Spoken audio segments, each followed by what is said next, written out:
अस्सलाम वालेकुम एवरीवन। तो कैसे हैं आप लोग? उम्मीद है कि सब ठीक होंगे। तो आज का हमारा टॉपिक है introduction to organic chemistry. Organic chemistry हमारे पास क्या है, ठीक है। तो सबसे पहले हम डिस्कस करते हैं कि जो पास्ट में जो साइंटिस्ट थे उन्होंने क्या किया। उन्होंने कंपाउंड्स को क्लासीफाई किया, किसकी बेसिस पे? सोर्सेज की बेसिस पे, ठीक है। तो जो कंपाउंड्स को उन्होंने क्लासीफाई किया सोर्सेज की बेसिस पे, वो कौन से हैं? वो हमारे पास है ऑर्गेनिक कंपाउंड्स और इनऑर्गेनिक कंपाउंड्स। ऑर्गेनिक कंपाउंड्स जो हमारे पास होते हैं उनको हम हासिल करते हैं लिविंग ऑर्गेनिज्म से, जबकि इनऑर्गेनिक कंपाउंड्स को हम हासिल करते हैं नॉन लिविंग ऑर्गेनिज्म से।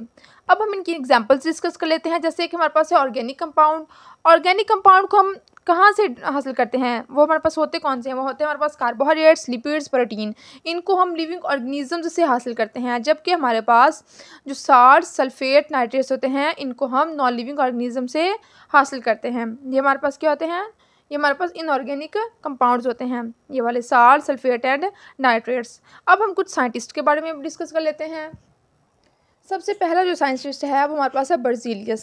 बर्जीलियस ने हमें 1809 में वाइटल फोर्स थ्योरी दी। उस थ्योरी में बर्जीलियस ने हमें क्या बताया? उसने बताया कि जितने भी ऑर्गेनिक कंपाउंड होते हैं कि ठीक है, उनको क्या करते हैं? वो सिंथेसाइज होते हैं कहाँ पे? बाय लिविंग ऑर्गेनिज्म से।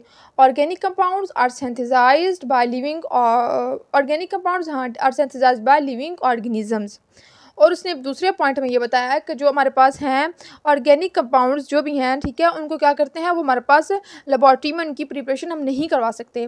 जैसे कि हमारे पास सक्रोज है, प्रोटीन्स हैं, इनको क्या करते हैं? इनको हम लिविंग ऑर्गेनिज्म से हासिल करते हैं, जबकि हम इन्हें लेबॉर्ट्री में प्रिपेयर नहीं कर सकते।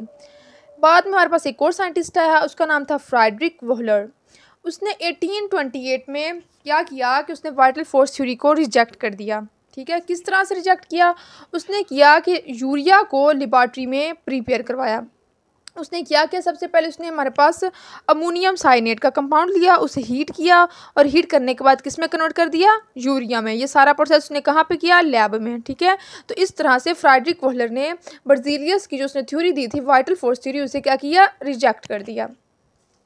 तो ये हमारे पास क्या था? ये हमारे पास ऐसा साइंटिस्ट था जिसने हमारे पास क्या किया कि और फर्स्ट मतलब सबसे पहले क्या किया? ऑर्गेनिक कंपाउंड को डिस्कवर किया।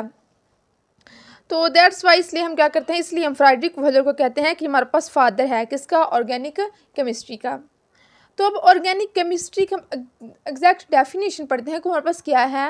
वो हमारे पास ये है कि ये ऑर्गेनिक केमिस्ट्री की हमारे पास ब्रांच है किसकी? केमिस्ट्री की, जिसमें हम डिस्कस करते हैं किससे? कार्बन को, हाइड्रोजन को, उनके कंपाउंड्स को और उनके डेरिवेटिव्स को। ठीक हो गया। तो जो देखिए फर्स्ट हम देखते हैं कि कार्बन और हाइड्रोजन से मिलकर हमारे पास क्या बनता है? वो बनता है हमारे पास मीथेन। ठीक है, मीथेन हमारे पास बन गया। सेकंड देखें कि कार्बन और हाइड्रोजन इनके जब डेरिवेट्स मिलते हैं तो देखिए एग्जांपल देखें इनमें। मीथेन है तो एग्जाम्पल सपोज कर ले कि मीथेन हमारे पास किस में कन्वर्ट हो गया? कार्बन टेट्राब्रोमीन में। ठीक है, तो आज का हमारा लेक्चर यहीं पे एंड होता है।